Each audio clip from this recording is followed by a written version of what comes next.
Hi friends! கொண்டக்கடலை மசால் வடை. இது எப்படி செய்றதுன்னா, இந்த வீடியோல நான் சொல்லப் போறேன். ஓவர் த நைட் ஊற வச்ச கொண்டக்கடலை எடுத்துக்கோங்க. அத ஒரு மிக்ஸி ஜார்ல போட்டு, பெருங்காயத்தூள் சேர்த்து, உப்பு சேர்த்து அரைச்சு எடுத்துக்கலாம். மைய அரைக்க வேண்டாம். கொர கொரன்னு அரைச்சுக்கிட்டாலே போதும்.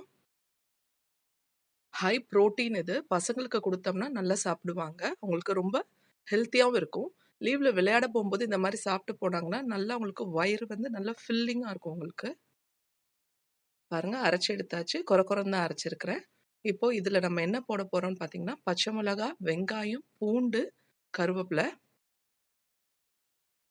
கொஞ்சம் மிளகாய்த்தூள் எடுத்து வச்சிருக்கேன். பியூர் மிளகாய்த்தூள். காரத்துக்கு ஏத்த மாரி நீங்க எடுத்துக்கோங்க. ஏன்னா பச்சை மிளகாவும் 3 பச்சை மிளகாய் சேர்த்து எடுத்து வச்சிருக்கிறோம்.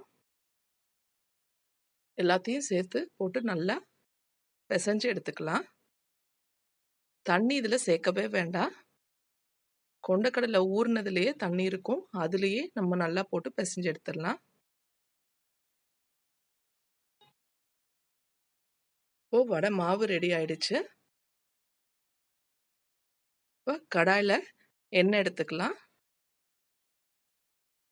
எண்ணெய் கொதிச்சிருச்சு. இப்போ நம்ம வடைய போட்டு எடுத்துடலாம்.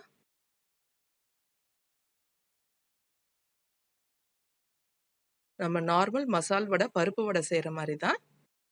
இது கொண்டக்கடலை வச்சு செஞ்சிருக்கிறோம். டிஃப்ரெண்ட்டா இருக்கும். பசங்க நல்லா விரும்பி சாப்பிடுவாங்க. எல்லாரும் ஒரு வாட்டி செஞ்சு பாருங்க. டேஸ்டியாவும் இருக்கும். பொன்னிறமா வர வரைக்கும் நல்லா பொரிச்சு எடுத்துக்கோங்க. வடை ரெடி ஆயிடுச்சு. பாருங்க. மசால் வடை ரெடி ஆயிடுச்சு. பசங்களுக்கு இதுக்கு ரொம்ப பிடிக்கும். விளையாட போம்போது உங்க பாட்டுக்கு எடுத்து கிடுகிடுன்னு சாப்பிட்டு போயிருவாங்க. கொண்டக்கடலை மசால் வடை ரெடி. எல்லாரும் சாப்பிட வாங்க.